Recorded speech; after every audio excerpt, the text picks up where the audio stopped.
wararka naga soo gaaraya gobolka Shabeellaha Dhexe maamulka Hirshabeelle ayaa ku waramaya in beeraleydu ku nool gobolkaasi ay cabasho xoogan ay ka keeneen kadib markii maalmihii la soo dhaafay ayax u socda raxan oo ku habsaday beero iyo daaqsimeed badan oo ku yaala bariga gobolka Shabeellaha Dhexe. shacabka ku nool gobolka ayaa waxa ay ka dalbadeen dowladda federaalka Soomaaliya iyo maamulka Hirshabeelle inay ka gacansiiyaan sidii loogu adkaan lahaa ayaxa iminka ku soo duulay gobolka Shabeellaha Dhexe. ayaxan ayaa la sheegay inuu ku habsaday beero iyo daaqsimeed ku yaala gobolka kaas oo gabi ahaanba xaalufiyay. sidoo kale waxaa la sheegay in saacadihii ugu dambeeyay ayaxani oo ku habsaday deegaano duleedka ka ah degmada mahaday ee gobolka Shabeellaha Dhexe. waxaana dadka ku nool duleedka degmada mahaday ay sheegeen in gabi ahaanba oo baabiyay dalagyadii ku yaalay duleedka degmada mahaday ee gobolka Shabeellaha Dhexe.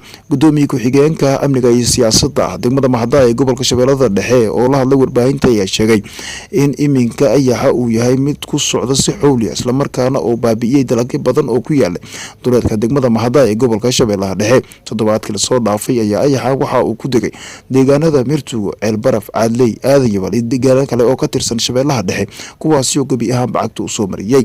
ayaxan oo horay u soo baabiyay deegaanada Somaliland, Puntland, Galmudug iyo ismaamulka Soomaalida ayaa iminka waxa uu si xaalufinaya wili isagoo howshiisa wata gobolka Shabeellaha Dhexe. dadka qaar ayaa waxa ay sheegeen in ayaxan hadana laga hortagin oo ku faafi karo gobolka Shabeellaha Hoose oo ah goobaha halbuulaha u ah isla markaana wax soo saarka dalka.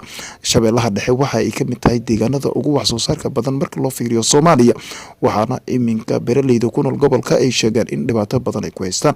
maamulka Hirshabeelle oo ah maamul fadhiida isla markaana wax badan aan ka qaban karin masiibada xilliyada ay soo wajahdo shacabka ayaa waxa sidoo kale ay ka dalbadeen dowladda federaalka Soomaaliya inay ka gacansiiso isla markaana lagu taageero diyaaradaha lagu buufiyo maadaama maamulada Puntland, Somaliland iyo ismaamulka Soomaalida ayaxan loogu soo raacdeeyay buufin ay sameeyeen diyaaradaha helikobtarka isla markaana iminka uu baabi'inayo gobolka Shabeellaha Dhexe. maamulka Hirshabeelle iminka waxaa ka socda doorasho oo la filayo in 4 sano ee soo socda hoggaan loogu sameeyo, balse uma muuqdaan maamulka Hirshabeelle kuwa iminka ka hortagi kara waxaase u muuqda xilkooda. sidoo kale shacabka ayaa waxa ay ka dalbadeen dowladda federaalka Soomaaliya inay ka gacansiiso.